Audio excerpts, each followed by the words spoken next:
তাসকিন আহমেদ কি আইপিএল খেলতে যাচ্ছেন নাকি মিথ্যা? গতকাল নাজমুল আবেদিন ফাহিমের ভাষ্যমতে আইপিএল খেলার জন্য কোনো প্লেয়ারই তাদের সাথে আলোচনা করে নাই। তবে তো সবার মনে প্রশ্ন জাগছে, আইপিএল থেকে কি কোনো অফারই পাননি তাসকিন আহমেদ?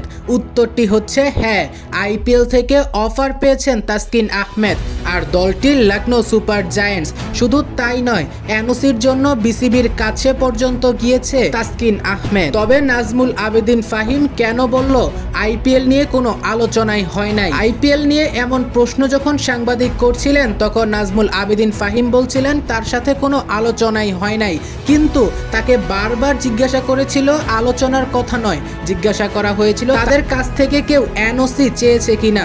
তখন নাজমুল আবেদিন ফাহিম বলছিল আলোচনা হয় নাই, কিন্তু এনওসির কথা একটা বারও ফাহিম বলেন নাই। কোনো ধরনের আসলে আলোচনা হচ্ছে কিনা কোনো ক্রিকেটের সঙ্গে? কোনো আলোচনা মানে আপাতত কেউ এনওসিও চায়নি, কোনো আলোচনা হয়নি।